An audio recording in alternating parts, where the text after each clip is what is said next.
Prime Minister Carney's well-crafted and eloquently delivered speech at Davos has been widely noted, and I want to start by offering my own praise.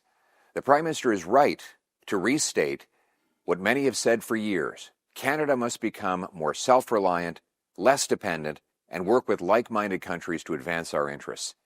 And Conservatives are, as always, willing to work with him to turn these words into results.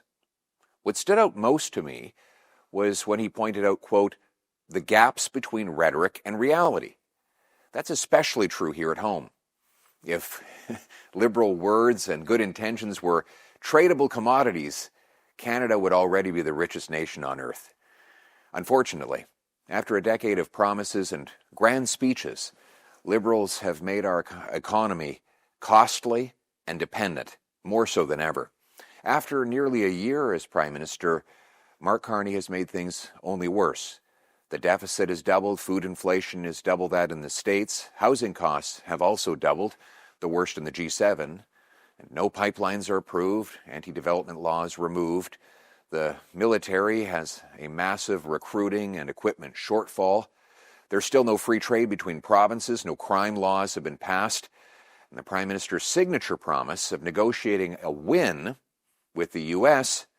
is unfulfilled. Indeed, U.S. tariffs have more than doubled on Canada, while Mr. Carney's promised counter tariffs have vanished along with his elbows. Those unkept promises, which followed grand speeches and announcements, make us especially vulnerable to the world's dangers. We've had enough words. Now we need results. Now we need to unblock our resources. Now we must approve pipelines. Now we must bolster our military to protect our soil, sea, and skies. Now we need to crack down on foreign interference, threats, and intimidation of our people from hostile powers like China, Russia, and Iran. The last 5 years have shown us that we can't count on others.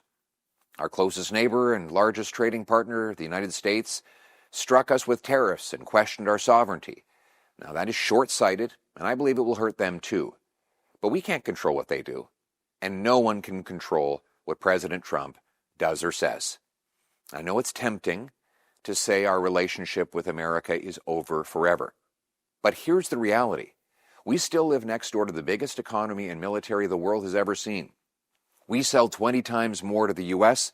than we do to China. 1 in 10 Canadian jobs rely directly or indirectly on trade with America. We owe it to those workers, our friends, family, and fellow Canadians to ensure those jobs don't go away. Growing and diversifying our economy is essential, as all political parties have been saying for decades. But we must also remember that our trade and security partnership with the U.S. is centuries old and will outlast one president. To quote the British Liberal Prime Minister, Lord Palmerston, we have no eternal allies and we have no perpetual enemies. Our interests are eternal and perpetual, and those interests it is our duty to follow. We should continue to work with allies within the U.S. that are outside the administration to minimize the damage until a larger relationship repair can be completed. And I restate, once again, my offer to the Prime Minister that Conservatives stand ready to help his government fight U.S. tariffs. But while we hope for the best, it would be naive to assume that things will go back to exactly what they were.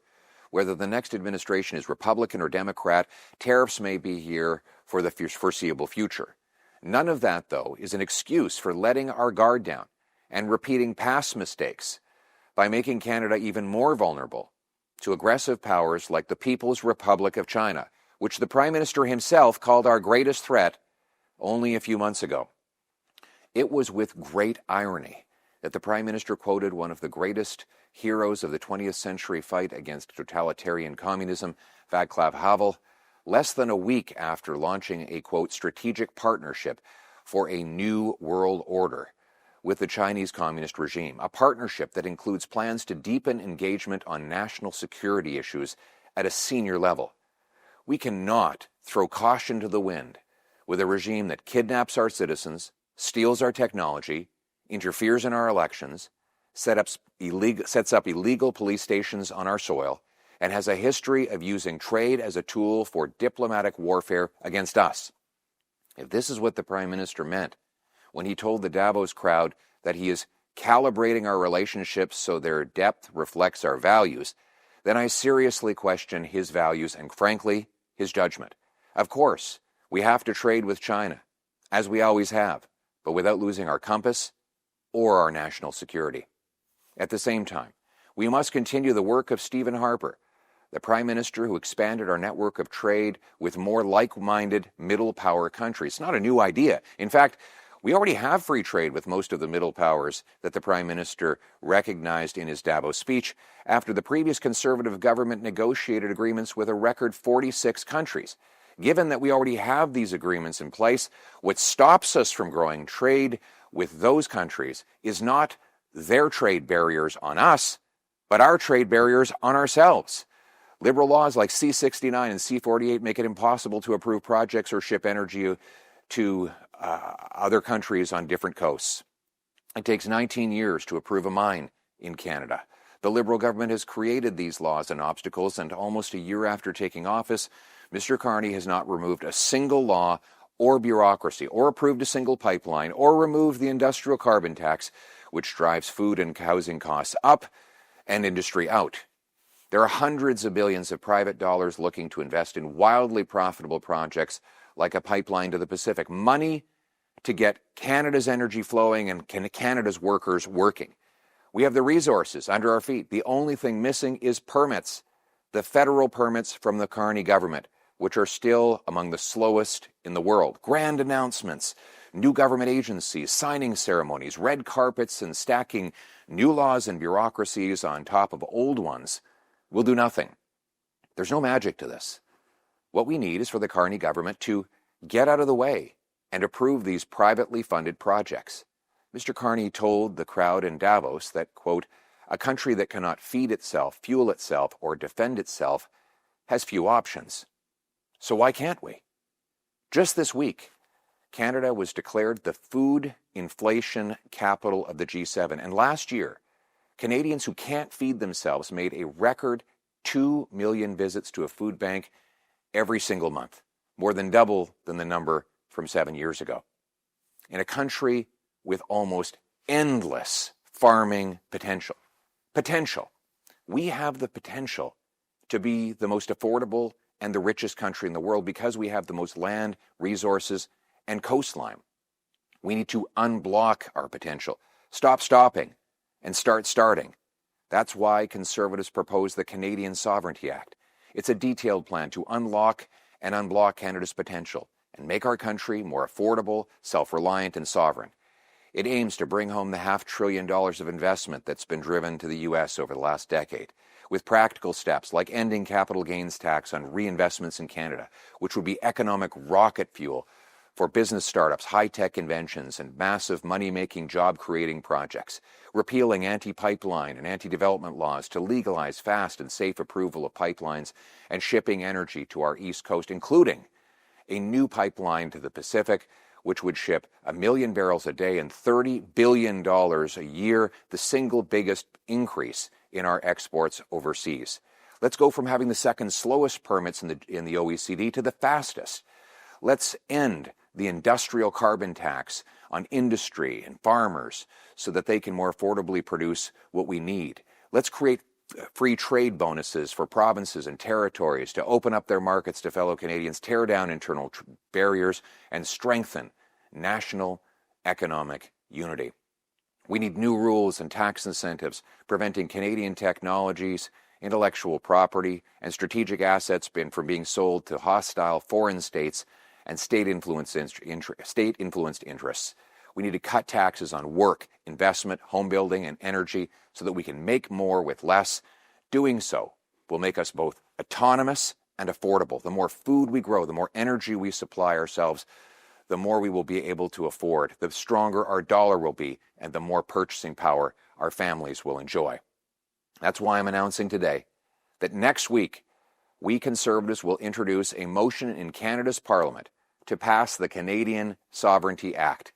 Speaking about sovereignty, we need a strong and sovereign national defense. And what we do on defense is something that we control alone.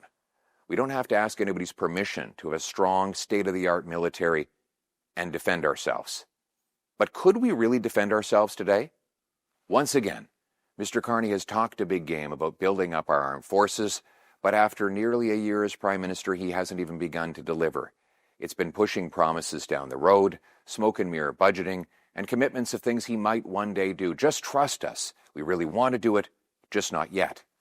Look, we all support the sovereignty of Greenland and Denmark, but we must be able to support our own Arctic sovereignty. Right now, we only have 300 full-time members of the military stationed in the Arctic, in a territory that is larger than most countries. We have the largest coastline in the world, and yet we have just a regular naval force of 8,400 personnel.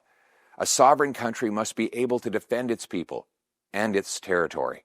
Conservatives have a detailed plan to restore our armed forces and our great martial tradition, to fix our recruitment crisis and expand regular force and reserve force dramatically and immediately, increase recruitment and promotions by driving merit and not political correctness, reestablishing a permanent military presence in the Arctic with CFB Iqaluit, a new Arctic naval base, and upgrade Inuvik to full base status for fighters and tankers, to back sovereignty with real hardware by requiring 4 new icebreakers, including AWACS aircraft, to detect threats to our Arctic skies, to fast-track upgrades to submarines, helicopters, northern hubs, to strengthen boots-on-the-ground presence by doubling the Canadian Rangers and creating an Army Reserve unit in Whitehorse. So far, Mr. Carney, in this regard and in every other, has been very fortunate to be judged by his rhetoric and his stated intentions rather than by his results, because nearly a year into his term, the rhetoric has changed, but the reality is not. The illusion of purpose is there, but the results have not shown up with it. We need to do things, not just say them. Canada Strong can no longer be a slogan, nor True North Strong and Free just a motto. We must put our people and our country first in everything that we do. Then and only then will Canada be autonomous and affordable, secure and self-reliant. To paraphrase Henley, we are the masters of our fate. We are the captains of our soul.